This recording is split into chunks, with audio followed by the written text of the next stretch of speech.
Sekretariat Bersama ditubuh tangani isu kosar hidup.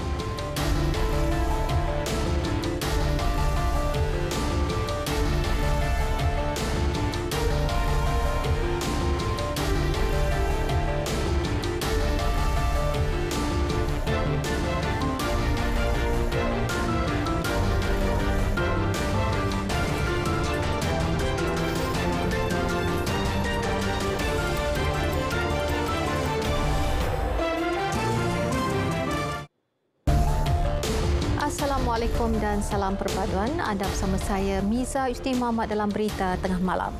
Sekretariat Bersama bagi membincangkan peranan pelbagai agensi dalam menangani isu kos sara hidup ditubuhkan dan ia melibatkan Kementerian Perdagangan Dalam Negeri dan Kos Sara Hidup dan Kementerian Kementerian Ekonomi.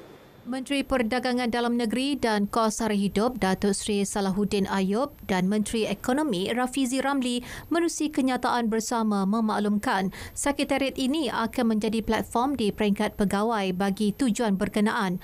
Ketika ini perancangan pelaksanaan beberapa penyelesaian pantas sedang diperincikan. Ia termasuk pelan tindakan kerjasama rentas kementerian dan mengemas kini beberapa prosedur pelaksanaan dasar yang dijangka dilaksanakan mulai hujung Januari depan. Kerajaan komited membantu rakyat tanpa menjejaskan kedudukan ekosistem perniagaan serta industri yang masih dalam tempoh pemulihan pasca pandemik COVID-19. Untuk itu, kerjasama semua pihak berkaitan rantaian nilai termasuk kerajaan, pengeluar, peniaga dan rakyat diperlukan bagi pengawalan inflasi dan kos sara hidup. Kenyataan bersama menyebut kos sara hidup bukan saja membabitkan harga murah, sebaliknya perlu adil kepada pengeluar, peniaga dan pengguna. Kerajaan berharap perkara itu akan memudahkan pengurusan kos, seterusnya memastikan segala penjimatan dapat dialirkan kepada pengguna sekaligus meringankan beban kos sara hidup rakyat. Rakyat turut disaran memberi tumpuan kepada 4 fokus bagi memperkukuh peranan sebagai pengguna bijak dengan merancang perbelanjaan sebelum melakukan pembelian. Selain itu, menyesuaikan kecenderungan jika terdapat pengganti bagi barangan yang mencatatkan peningkatan harga, membuat perbandingan harga menerusi aplikasi Price Catcher dikendalikan KPDN serta membeli mengikut kuantiti diperlukan. Pelaksanaan Perintah Gaji Minimum RM1,500 sebulan bagi majikan yang menggajikan kurang daripada 5 pekerja ditangguhkan ke 1 Julai 2023. Tarikh asal penguatkuasaannya adalah pada 1 Januari tahun hadapan. Kenyataan Menteri Sumber Manusia V. Sivakumar memaklumkan penangguhan tambahan setengah tahun dibuat selepas mengambil kira pandangan pelbagai pihak berkepentingan. Turut jadi faktor ramalan cabaran ekonomi dan keuangan pada 2023. Pihak terlibat diminta memanfaatkan penangguhan dengan menyelaras dan mengimbangi keperluan keuangan.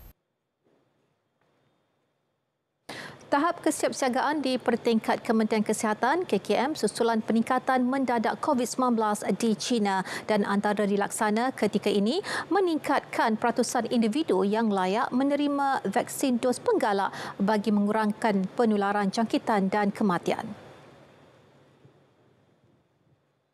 Ketua Pengarah Kesihatan Tan Sri Dr. Nur Hisham Abdullah menggesa semua yang layak untuk tampil mendapatkan dos berkenaan. KKM akan turut memperkukuh pendigitalan pengurusan COVID-19.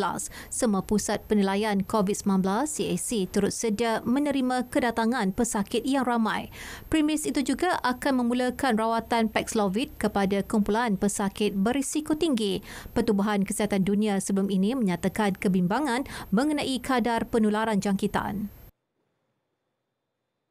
Siasatan polis berhubung tragedi tanah runtuh di Batangkali 16 Disember lepas hampir 90% lengkap dan ketika ini usaha tertumpu kepada siasatan di lokasi kejadian, rakaman percakapan pasukan penyelamat dan laporan patologi hospital.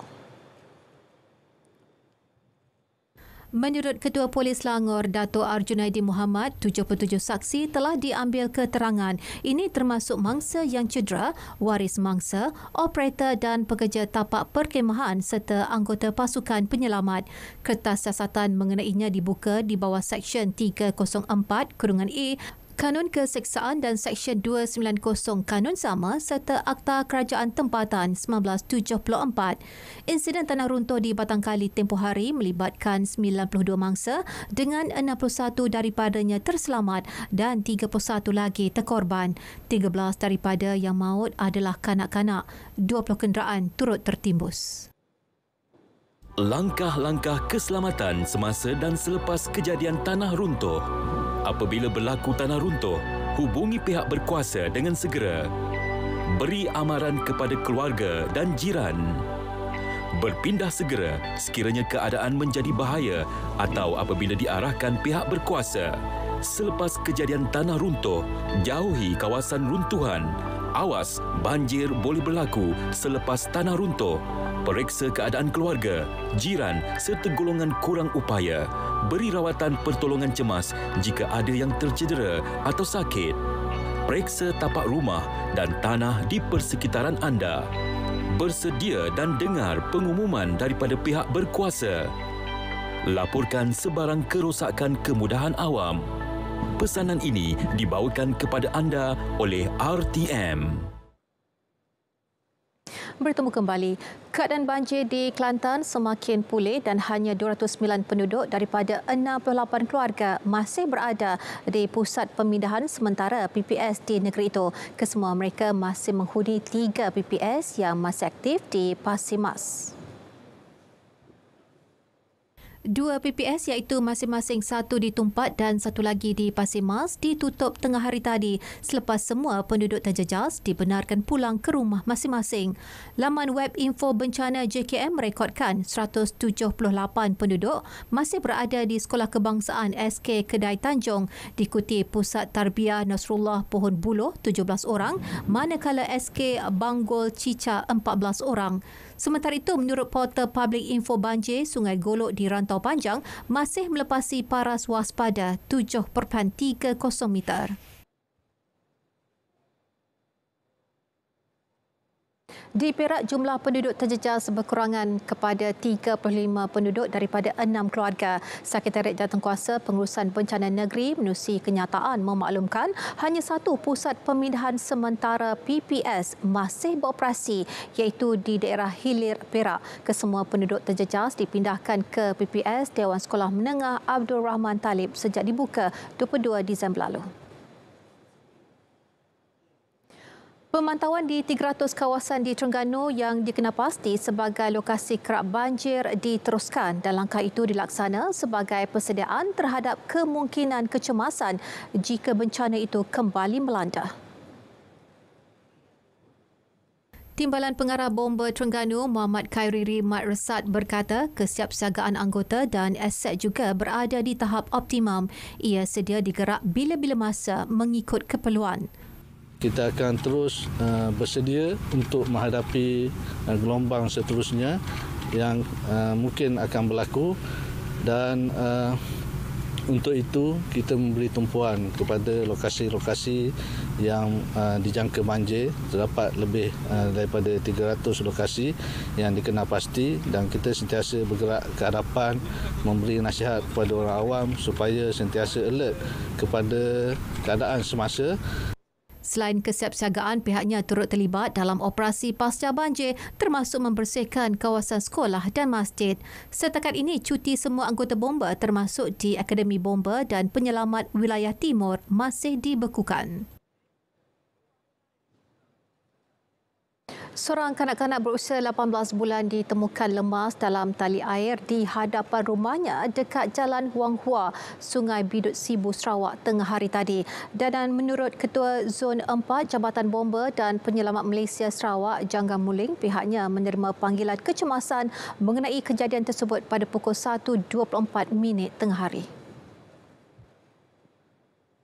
Sebaik sampai ke lokasi, anggota bomba mencari mangsa di sekitar kawasan rumah termasuk di tali air berdekatan rumah tersebut. Mayat kanak-kanak malang itu ditemukan di lokasi 600 meter dari rumah mangsa. Mayat Sia Chin Hang diserahkan kepada pihak polis untuk tindakan lanjut.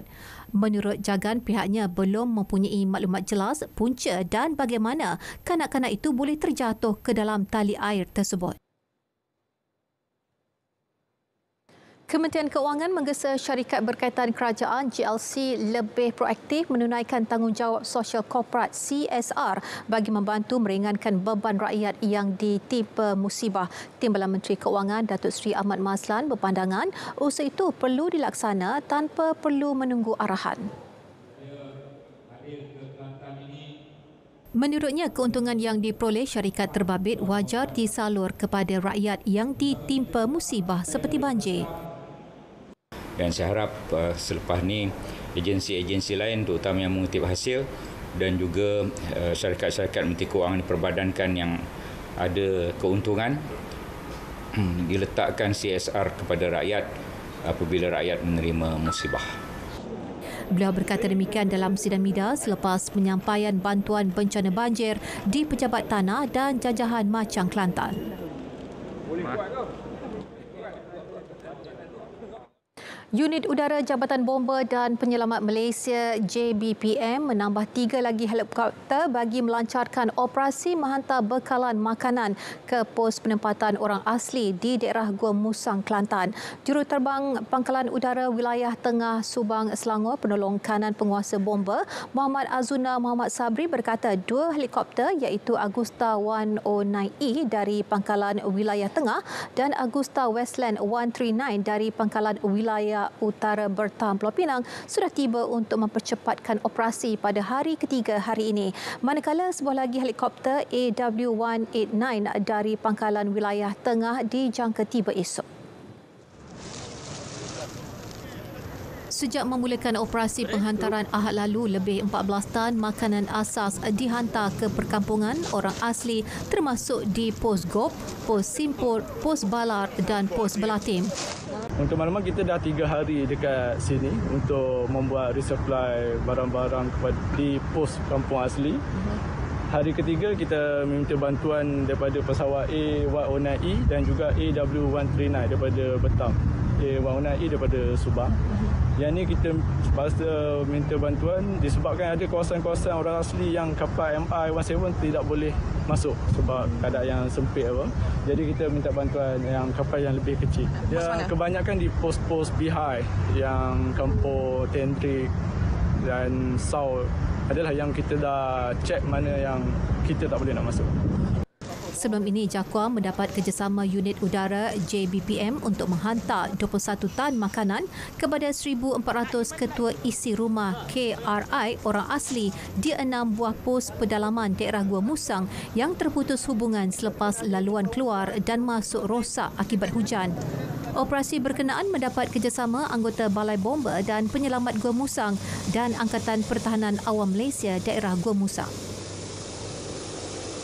Perubahan iklim global yang tidak menentu turut memberi impak kepada cuaca di negara ini dan antaranya hujan lebat luar biasa yang menyebabkan kejadian banjir hampir setiap bulan. Kita ikuti imbasan insiden bencana sepanjang tahun ini.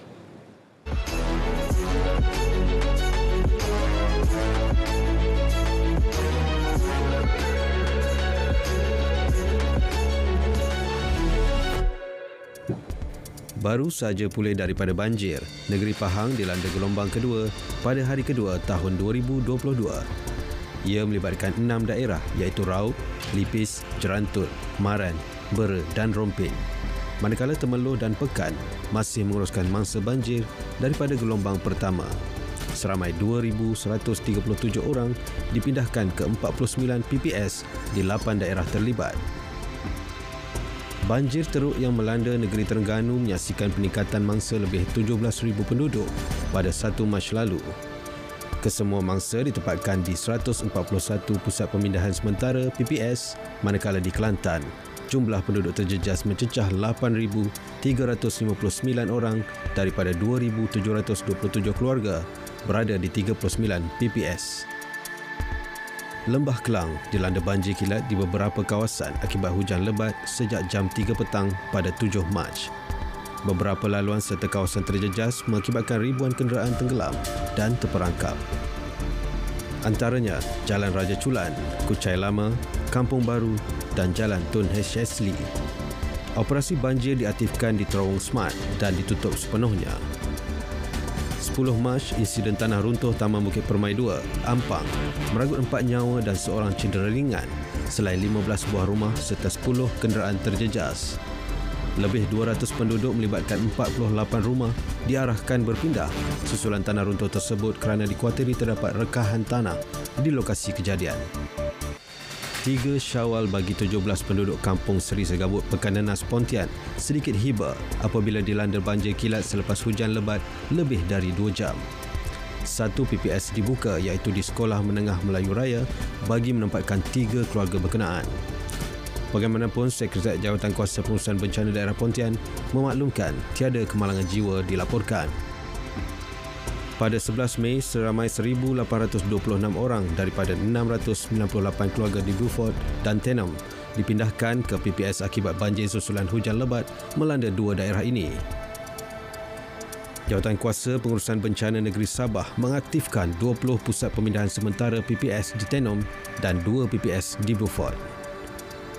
4 agensi iaitu PDRM, APM, Rela dan Jabatan Kesihatan digerakkan bagi membantu mangsa-mangsa banjir. Pada hari yang sama, 3 buah kampung di Janda Baik, Bentong dilanda banjir lumpur susulan hujan berterusan selama 2 jam. 12 keluarga di kampung Sumsum berjaya dipindahkan anggota Balai Bomba dan Penyelamat Bentong dibantu pasukan bomba sukarela PBS, manakala 30 keluarga dari kampung Cemperuh berpindah sendiri. Kejadian banjir lumpur ini merupakan kali kedua melanda kawasan itu pada tahun ini selepas kejadian awal tahun lalu. 4 kampung di daerah Baling terjejas akibat limpahan Sungai Kupang susulan hujan lebat selama 3 jam pada 4 Julai. Penempatan yang terjejas melibatkan penduduk Kampung Iboy dan Kampung Tanjung Luasi, Mukim Kupang serta Kampung Sedim dan Kampung Junang di Mukim Bakai. 3 PPS dibuka bagi menempatkan lebih 300 orang penduduk. Kejadian kepala air dan banjir lumpur tersebut mengorbankan 3 sekeluarga dan turut merosakkan kenderaan serta lebih 20 buah rumah. Seramai 46 pendaki terperangkap di air terjun Telaga 7 Langkawi dalam kejadian kepala air pada 16 Oktober. Kesemua mangsa dipercayai telah membuat pendakian ke atas puncak seawal jam 4 pagi sebelum sampai di puncak pada jam 7.30 pagi berikutan hujan yang turun awal pagi tersebut. Susulan hujan lebat tersebut juga lebih 31 kawasan di Langkawi terjejas akibat banjir kilat melibatkan Kampung Teluk Yu, Kampung Sungai Itau, Kampung Bohor Merah, Kampung Kilim, Tanjung Ru dan Kampung Tua. 1 pusat pemindahan sementara PPS di daerah Langkawi dibuka bagi menempatkan 56 orang daripada 15 keluarga selama 10 hari. 30 kediaman dan premis rosak akibat ribut puting beliung di Kampung Undang, Marang, Terengganu pada 31 Oktober. Kejadian berlaku 2.30 petang itu merosakkan bahagian bumbung di kebanyakan rumah terlibat namun tiada kemalangan jiwa dilaporkan. Penduduk menyatakan kejadian seumpama itu tidak pernah berlaku sejak 20 tahun menetap di kampung tersebut. Pengarah Bomba Selangor, Nur Azam Khamis berkata 1 kejadian tanah runtuh berlaku awal pagi 17 November di Taman Seri Jeluk Kajang melibatkan sebuah rumah teres 2 tingkat. Keempat-empat mangsa berusia 19 hingga 26 tahun berjaya diselamatkan. Lebih 3,000 penduduk terjejas banjir ditempatkan 27 pusat pemindahan sementara di 6 negeri. Ia melibatkan negeri Kelantan, Perak, Johor, Selangor, Melaka dan Kedah pada pertengahan November. Ia susulan monsun timur laut yang membawa hujan lebat dan angin kencang, terutama di Sabah, Sarawak dan pantai timur Semenanjung hingga kini.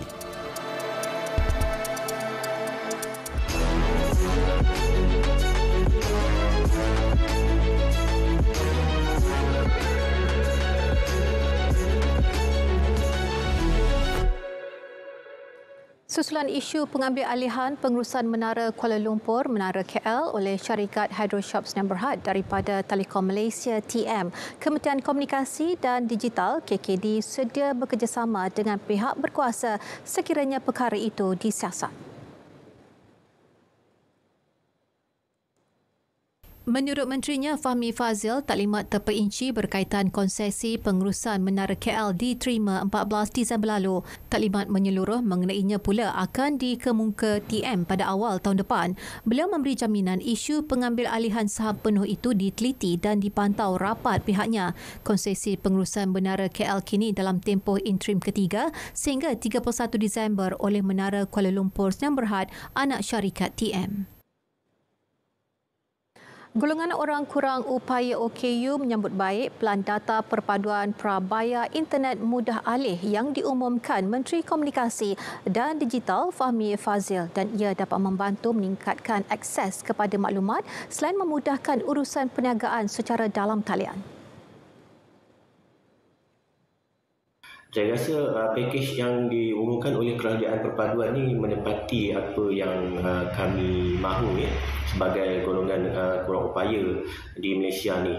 Kerana sekarang kita boleh tahu kebanyakan OKU berniaga dalam online ni, gaya fizikal ke tak kira lah berbagai jenis OKU, 7 OKU tersebut berniaga menggunakan perkhidmatan internet. Dan internet yang diumumkan baru ni sangat-sangat menepati cita rasa kami lah, dan kami dapat menggunakannya untuk mengurangkan kos operasi, kos-kos tertentu. Jadinya pakej yang diumumkan ni sangat kami hargai sebagai orang kurang upaya dan kami semoga dapat membantulah kami orang kurang upaya ni untuk menjalankan perniagaan secara online dengan data yang telah diberikan. Jelasnya, telefon bimbit bukan lagi kehendak, sebaliknya keperluan bagi golongan ini untuk berniaga dan urusan seharian. Terdahulu, Menteri Komunikasi dan Digital Fahmi Fadzil telah mengumumkan pakej perpaduan yang menyediakan pelan internet murah untuk belia B40, OKU, warga emas dan veteran. Pelanggan pakej tersebut akan menerima 30 GB data yang sah selama 6 bulan pada harga RM30 sahaja.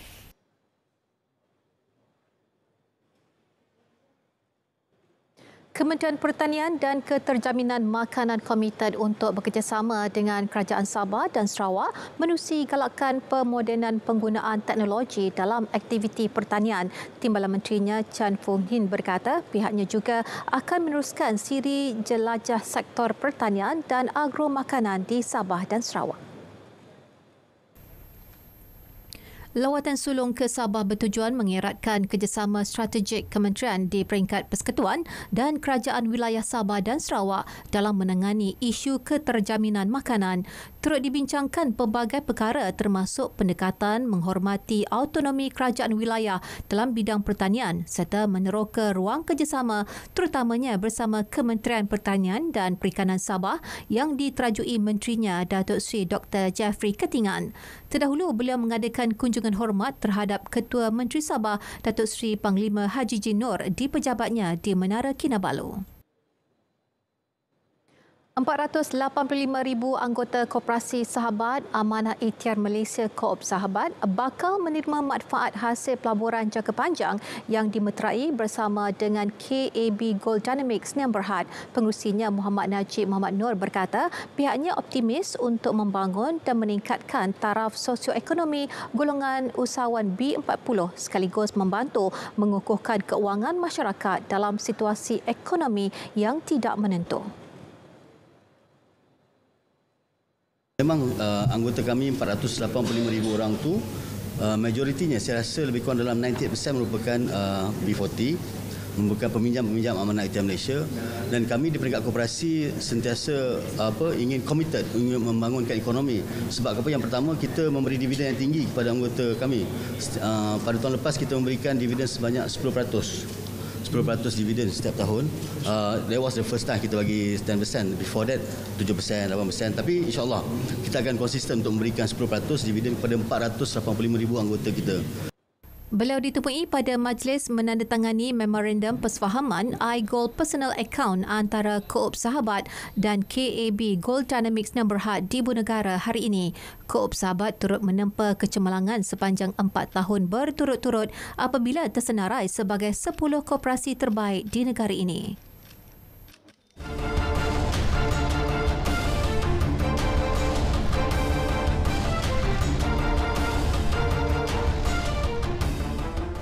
Piala AFF 2022, skuad Harimau Melaya mengalami kekalahan pertama dalam aksi kumpulan B selepas tumpas 0-3 kepada tuan rumah Vietnam. Perlawanan yang berlangsung di Stadium Mai Ding, Hanoi malam tadi turut menyaksikan kedua-dua pasukan hilang seorang pemain akibat dilayang kad merah. Vietnam meraih gol pembukaan pada minit ke-28 menerusi tandukan Nguyen Tian Lin hasil sepakan sudut. Juara dua kali itu kemudian terpaksa bermain dengan 10 orang selepas Nguyen Ovanto menerima kad kuning kedua kerana mengasari Dominic Tan pada minit ke-32. Bagaimanapun situasi itu tidak meruntuhkan moral tuan rumah apabila meledak 2 gol lagi pada babak kedua. Skuad kendalian Pak Hanso menambah gol selepas dihadiahkan sepakan penalti kontroversi yang menyaksikan pemain pertahanan negara Azam Azmi dibuang padang pada minit ke-62. Gua Go Hai tidak berdepan masalah untuk menyempurnakan sepakan penalti tersebut sebelum jaringan Nguyen Hoa Duc minit ke-83 melengkapkan kemenangan Vietnam. Kemenangan itu membolehkan Vietnam merampas kedudukan pendahulu kumpulan B dengan mengumpul 6 mata selepas 2 perlawanan. Malaysia dan Singapura yang juga mengumpul 6 mata berada di kedudukan kedua dan ketiga berikutan perbezaan jaringan. Singapura akan menentang Malaysia di Stadium Nasional di Bukit Jalil pada 3 Januari depan.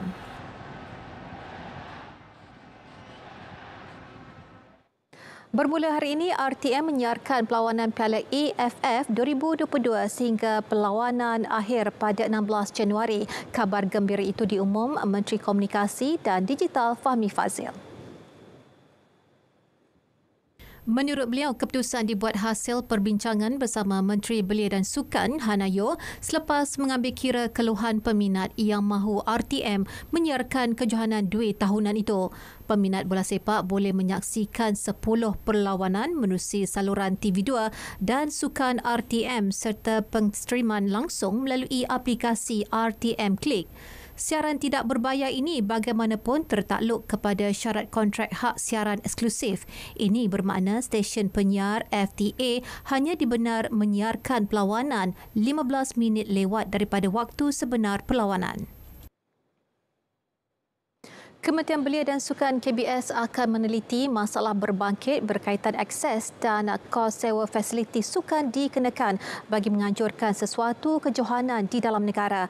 Menteri Belia dan Sukan Hanayo berkata masalah berbangkit ini telah disuarakan pada sesi town hall bersama atlet dan Persatuan Sukan Kebangsaan baru-baru ini. Kita sedang kumpulkan semua dan dalam peringkat KBS kita akan bincang dulu bagaimana kita nak dapatkan sokongan daripada PBT. Kebanyakan infrastruktur sukan dikawal oleh PBT. Jadi kita perlukan kerjasama dengan mereka. Tambahannya, selain berkaitan fasiliti sukan, KBS juga akan merangka tindakan bagi menyelesaikan masalah berhubung kurangnya penyertaan atlet dalam kejohanan kompetitif. Menurut beliau, permasalahan tersebut antara yang dibangkitkan menerusi sesi libat urus bersama 320 atlet daripada pelbagai latar belakang sukan. Ia katanya memerlukan jalan penyelesaian supaya mereka berpeluang untuk terus menghasilkan kejayaan buat negara. Baik, berita tengah malam berakhir di sini. Dapatkan perkembangan sahih sepanjang masa melalui portal berita rtm.gov.my yang sahih di RTM. Dengan itu, Assalamualaikum dan salam perpaduan.